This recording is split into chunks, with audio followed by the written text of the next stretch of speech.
In this video, we're talking about something that doesn't get nearly enough attention in the KDP world, and honestly, it's one of the biggest reasons that many self-publishers either struggle or succeed. And this is the fact that some of the best-selling, low-content book niches are not exciting, creative, or trendy, or even visually impressive at all. They're not going to get you YouTube views, they're not going to get you talked about in Facebook groups, and they're not going to go viral on TikTok. They're actually kind of boring, but they consistently sell month after month, year after year, predictably, without hype, without trends, and without chasing the next big niche. And that's exactly what we're going to look at in this video. I'm going to share a list of boring, low content book niches that are still relevant today. They have real world, purpose-driven demand. They are beginner friendly to create, and they have the potential to build steady long-term royalties. And none of these niches are just fads or depend on trends. They work because people actually use them. So if you're somebody who wants to build a sustainable self-publishing business, instead of chasing quick wins, this video is going to help you think very differently about niche selection. If you're new here, I'm Caroline, and I'm a self-publisher who has been creating and selling books on Amazon for 7 years, and on this channel, I show you how to do the same. Now, before we jump into specific niches, I want to quickly explain why boring niches often outperform the creative ones, because understanding the psychology behind the purchase is what makes this strategy so powerful. In a lot of low content publishing, people approach book creation from the perspective of what would look cool, what would be fun, and what would stand out visually. But customers buying in boring niches aren't shopping on emotions or aesthetics. They're buying a book because they need it to do a job. And when a purchase is purpose-driven, a few important things happen. They aren't browsing for entertainment. They're searching with intent. They aren't price sensitive. They value usefulness.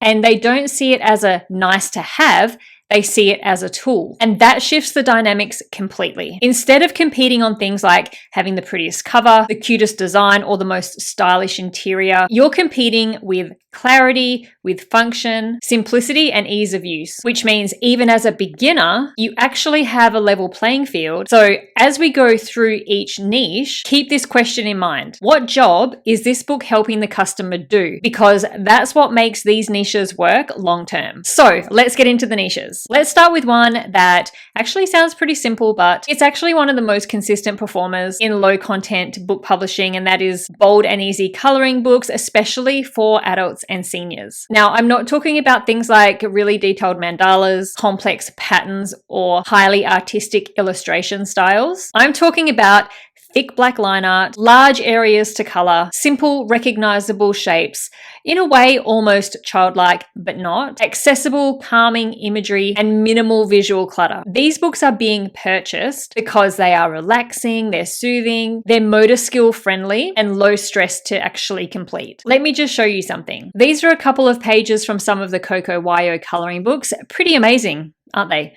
Don't we all wish, though, that we could color like that? But really, most of us can't. And seeing coloring books like this can be quite intimidating for most of us who can't color like that. Now, a lot of customers fall into groups like seniors, people with maybe vision or motor impairment, stress relief users, or beginners who feel really intimidated by such detailed art. So the key word here is accessibility. This niche is all about comfort and usability, not artistic brilliance. And let's take a look at some examples. Just having a quick look through the search results for bold and easy coloring book, you can already start to see what styles of images and what types of images are part of these coloring books. If we look at a few specific ones, I've got the Coco Wyo Bold and Easy coloring book, and they're generally one image or a couple of really simple images per page. Lots of white space, thick black lines. Another one I've pulled up here is Hikaru Cots, and it's going to be very similar. We're just going to see really simple, really big, bold images that have a lot of white space to color in. And another one by Jade Summer. You can see what I mean when I say they are almost childlike images, but they are actually aimed at adults. And when we go back to the search results, if you take a look at some of the bestseller ranks, the bestseller ranks usually show up down here. As usual, when I'm trying to film a video, the app decides not to work properly, but the Coco Wyo one that we looked at is currently sitting with a bestseller rank of number 8. Now, bestseller ranks are very important because they they tell us whether a book is selling or not. This one here has a bestseller rank of 124. This one has a bestseller rank of 65. So these are actually some of the most best-selling books across the whole of Amazon.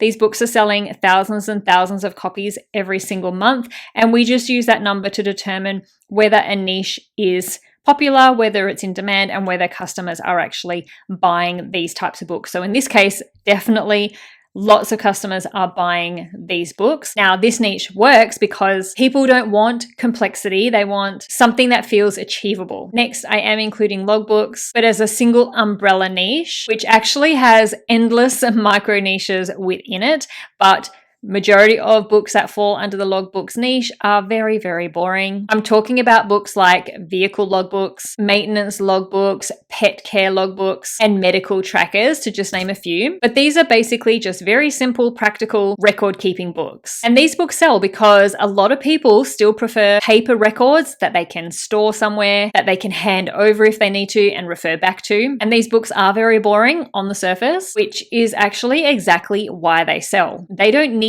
to be stylish or trendy. They simply need to be useful. They need to provide a clear table layout. They need to give space for the customer to write, and they need to stay consistent from page to page. If we do a quick search just for logbooks on Amazon and have a quick look through, you're going to see a whole variety of different types of logbooks. We've got a food diary and symptom logbook. We've got medical visit logbooks. We just have plain generic logbooks, a driving daily logbook. There's pilot logbooks. There are logbooks around accounting and finances. Now, I have just pulled up a very plain generic logbook. This logbook doesn't have anything specific that it's logging, but it just has basically the same page repeated over and over, and it is this page here. So the customer can use this logbook for whatever they want, but this specific logbook has a really great bestseller rank for being such a boring generic book. It's got a bestseller rank of 34,783. And just to give you an idea of what that means in terms of sales, I'm just going to pop the details into the Kindlepreneur book sales calculator. And so that book's going to be selling 7 copies per day. Such a simple, boring book that people find really useful. Another logbook that I've pulled up to have a look at is a blood pressure logbook. And again, this is just going to be pages and pages of the same thing. This book is just going to have spaces for the person to write down the date, the time, their blood pressure reading, and any notes so that they can keep track. And this one has a bestseller rank of 17,805. So with that bestseller rank, this book's selling around 10 copies a day for a really simple, boring, but very, very practical, low content book. And another one that I pulled up to look at is just a daily food journal. So it's got 90 days worth of pages for somebody to just record their daily food intake. And really simple, that page will just be repeated over and over throughout that book. This one's sitting with a bestseller rank of around 78,000. So selling a couple of copies a day. And one more, these are really, really popular too, vehicle maintenance books, usually kept for people for work purposes. This is just going to have a place for somebody to write down all the things that need to be done when maintaining their vehicle. Really, really simple books again. And this one's doing amazingly well with a bestseller rank of 9,000. If you have a really simple, boring book like this with a bestseller rank of 9,000, you're going to be selling around 14 copies of that book every day. So pretty impressive. And you can make these kinds of logbooks, any kind of logbook, pretty easily and quickly using something like BookBolt. BookBolt is one of the tools that I use to make these kind of boring, low content books. BookBolt has a heap of templates just like the ones in these books. I do have a coupon code for a discount on BookBolt, which is down in the description box below if you want to take advantage of that. This niche sits right in that boring but necessary category. Expense trackers and bill payment logbooks are used by all sorts of different customers, like households managing their finances, students learning budgeting, people in debt recovery phases, or basically just anybody who is wanting visibility over their spending. And although there are plenty of budgeting apps out there, a lot of people prefer writing their numbers down because writing makes spending feel real. Tell me if this is how you feel too, but it's kind of like when you spend on your credit card, it kind of doesn't really feel like your money that you're spending, and it can be a lot easier to spend the credit card's money because it doesn't really feel like yours. And that psychology is sort of the same when you're trying to track what you're spending. If you're tracking it in an app, sometimes it doesn't really feel real until you actually write it down on a piece of paper. So that's why a lot of people prefer these kind of physical logbooks. It reinforces awareness, it creates accountability, it feels more intentional, and that's why these books continue to sell. So a couple that I've pulled up here just to look at for an example is this expense tracker notebook. This is to just track your daily spending, your budgeting. Very simple book. It's only 105 pages, but it's going to be the same page over and over, which is this, where it has just a simple place for you to have a date, the description of what you've spent, and how much it is. This book does extremely well. It's got a bestseller rank of 8,400. If you had this really simple, boring expense tracker with the bestseller rank of 8,400, you're going to be selling around 15 copies every single day. And that book would have been very, very quick to make. Another one that I've just pulled up here is an income and expense log, a small business ledger book, or for personal use. Again, these are just really simple. Same page over and over with places to write down what the expense is, how much it was, and when the expense took place. And another one I just want to share is an accounting ledger book. So this is basically just going to have the date, description, the amount, exactly the same as all the others. These books are all very, very similar, and they're just very, very useful and functional. This one actually surprises a lot of people because it feels outdated, but address books still sell really well. And the reason is pretty simple. Not everybody wants their contacts stored digitally. Some people, especially seniors and perhaps maybe caregivers, prefer these physical records that they can actually flip through and update when they need to. And the purchase motivation here is purely practical. They want large print, clear alphabetical sections, straightforward layouts, and readable fonts. Now, that doesn't mean you can't get creative with your address book. In fact, it is one of those boring, low content books where you actually can get really creative if you want to, but it isn't entirely necessary because these books are bought with function in mind. Here's an example of one that is selling very well, an address book titled Who the Hell Are These People? This book has a bestseller rank just over 25,000, so selling really, really well. And unfortunately, due to it being a low content book, we can't see the inside of it, but we can obviously imagine what's going to be in there. Another one that I've pulled up to look at, address book. This one has a swear word on the cover, and it is one of the best sellers. Now, it won't be using Amazon ads because you can't have swear words on your cover when you're using Amazon ads. So this is all going to be purely organic sales, and it is doing extremely well. A bestseller rank of 5,500 means that that address book is selling around 20 copies every single day. We can see the inside of this one. It's just got 3 sections per page to be able to enter someone's address and contact details. Super, super simple. Another one I've got here to look at is an address book, and this one is specifically large print, so perhaps targeting seniors, people who do prefer their text and their books a bit larger. Doing extremely well. It's got a bestseller rank of just under 19,000, so selling consistently, selling multiple copies every single month. So while digital tools have replaced a lot of traditional book categories, this one remains one of the exceptions because reliability matters more than convenience for many customers. And this is probably one of the purest examples of a boring book that still works. This niche exists because reading accountability is still a core part of primary education, and many schools still use reading logs. Personally, my daughter has to have a new reading logbook every year for school to record what books she's reading throughout the year. These books are bought by parents, by teachers, and homeschoolers, and the purpose is extremely simple. Track what the child reads, record how long they read, and sometimes include a short reflection or rating. That's it.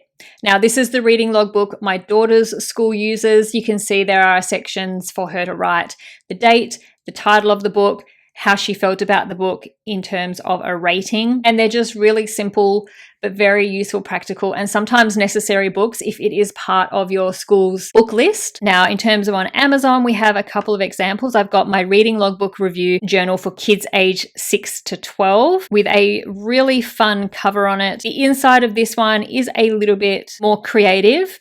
It does have a couple of different types of pages on it, but basically it's just got sections for the child to write down what book they read and what they thought about it, how they felt about it. This one currently has a bestseller rank of 155,000. The back to school period is not happening in the US, which is where this book's targeting. So this book probably gets very popular in the middle of the year when all the US schools are going back after their summer holidays. And another one that I've looked at here is Reading Journal for Kids. And this one's just a really beautiful reading journal where children can track and log, report and review the books that they're reading. It's just a really useful book. And this one currently has a bestseller rank of 21,300, so doing really, really well in the Amazon bookstore. And what is so great about this specific niche is that it repeats each school year. So students fill books and then each year they need new ones. The format is predictable and parents like having one consistent tool. This niche perfectly aligns with repetition-based learning, which makes it perfect for low content book publishing. These books are commonly used for things like letter formation practice, number writing, name writing, and early motor development skills. They sell very well and are popular low content books because they support skill reinforcement, not teaching. It can be very boring to create, but they are extremely useful. The key strengths of this niche is that parents and teachers both purchase them. They get reused and repurchased. There are a whole range of different ages that you can target with these kinds of books. And as a child is growing, they're purchasing new books in higher levels as their skills improve. And so these kind of books really then lend themselves to creating a full brand. And the value here is in the consistency of the layout. There are some very, very popular handwriting practice workbooks.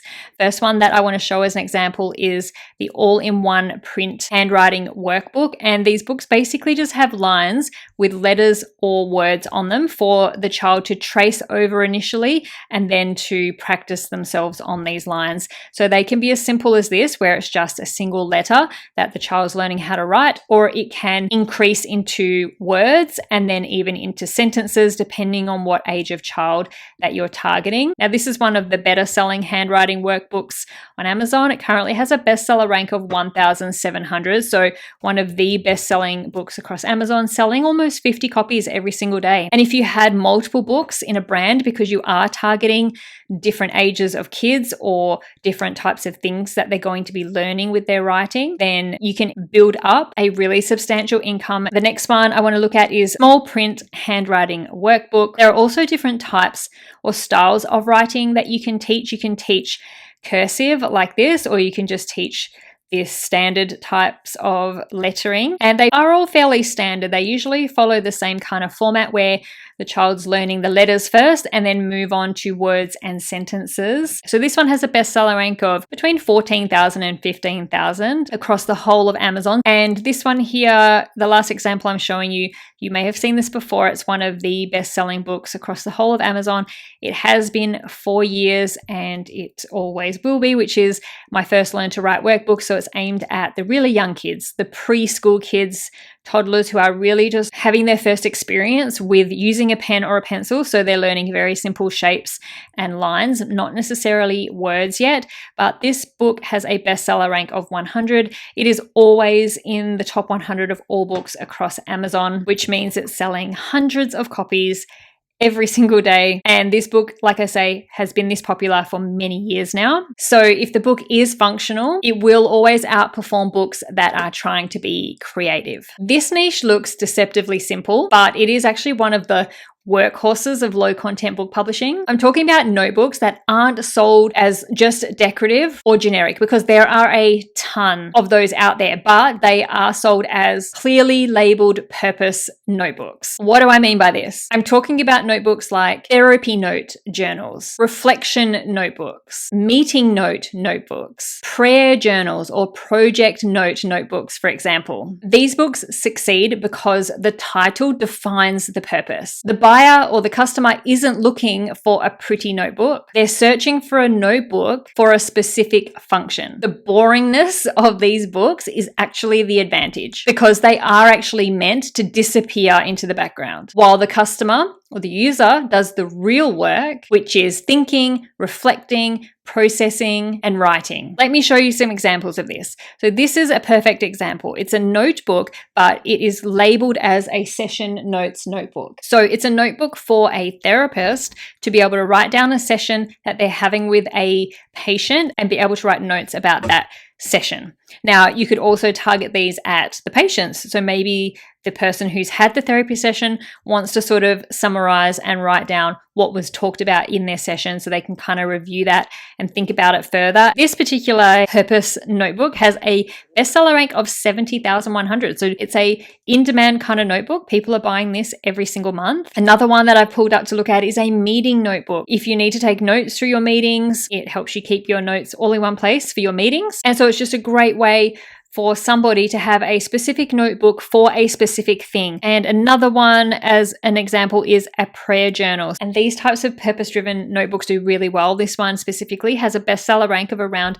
11,500, so selling really, really well. And obviously just a really useful notebook. Remember, these books are boring, but they're purpose-driven notebooks. They're not the elaborate guided prompt style of journals. So in this case, where they can fail is with overly decorative pages or with unnecessary prompts and just too much stylization. The more neutral they are, the more that they suit multiple types of customers and the better they perform. This is very closely related to the previous niche, but just slightly different. These are journals where the interior is just simply lined pages, but the cover and title make it clear what the book is intended for, just like the purpose-driven notebooks that we just looked at. But some examples of these types of journals are unprompted gratitude journals, dream journals, reflection journals, or therapy processing journals. So you can have a daily gratitude journal where it is just lined pages for somebody to write down what they're grateful for, but it's not a generic notebook. It has a specific title to tell the person what they are using this notebook for, this journal for, and that's all they're using it for. So this one has a bestseller rank of 10,600, so very, very popular. Another example I've got here is a travel journal or a travel notebook. Again, this is just for somebody to be able to write down their travels, what they've done, but it is specifically for their travel. So this is great for people who do like to sort of have different notebooks for different things so that they can just be a lot more organized. It has a bestseller rank of 21,600. The next example is a dream journal with a very funny title, which would probably make it very popular. People love books and titles with swear words in them. So this is a notebook for somebody to write down their dream and to try to interpret what their dream means, but really just a place specifically for somebody to note down their dreams. This one's doing really well, has a bestseller rank of around 54,000, selling multiple copies every single month. And the difference between a generic notebook and a purpose journal is that a generic notebook says nothing, but a purpose journal tells the customer exactly what it is for, and that just creates confidence at their buying decision. People like knowing this is the book that I use for this part of my life, and then it makes the journal feel more intentional, even though the inside is extremely simple. This is one of the most beginner-friendly, low-content book niches, and when done properly, it remains very resilient. These books are definitely not purchased because of aesthetics. They're purchased because the paper format itself is very useful and very specific. Think of things like graph paper notebooks for maths, dot grid notebooks for basic bullet journaling, square grid notebooks for planning layouts, grid sketch notebooks for mapping or design concepts. People buying these books don't want graphics or decoration. The value isn't in the content, it's in the structure of the pages. And this niche works well because one interior can be used across different variations of books. It's easy to scale into multiple versions, and customers repurchase as they use up each notebook. So one example we're going to look at is a bullet dotted journal. Now, keep in mind, bullet journal, specifically, that title is trademarked, so you can't call it that, but they otherwise get called a dot grid journal, and it's basically pages with dots on. People either use them to draw or even just write on sometimes. Bullet journals are generally very artistic and creative, and people draw in them, and so they like these dots. Another example is this graph paper notebook, so specifically for maths and science, and it is basically just squares on a page after page after page of squares on a page. Very simple, very, very boring, but very much needed and very useful. And this one has a bestseller rank of 46,600, so selling really well. Again, being aimed at students at school, this book will do really well around the buying period for when school goes back in the US, which is middle of the year. One last one to look at as an example, a little bit more creative, having a pink cover, but this is a math notebook and it's got 1/2-inch squares in it. So bigger squares for different types of maths or different types of maths problems. Just really simple and really boring. This one has a bestseller rank of 111,000 and will no doubt have a spike of sales at the beginning of the new school year. And again, the thing to just really take note of here is that the boringness is its strength. The book is a tool. And tools don't need to be clever, they just need to work. As I mentioned earlier with some of the other niches, BookBolt also makes these kinds of books very easily and very quickly. You would think making these kind of books would be hard because you need to create squares that are all exactly the same, but BookBolt has templates for all these kinds of books with dot grids and graph paper in them. So they are actually very easy books to make when you have the right tools. And finally, the last boring niche that we are looking at today is structured sketchbooks. So not blank sketchbooks, because you can't actually publish blank books into Amazon KDP. You do have to have something on every page.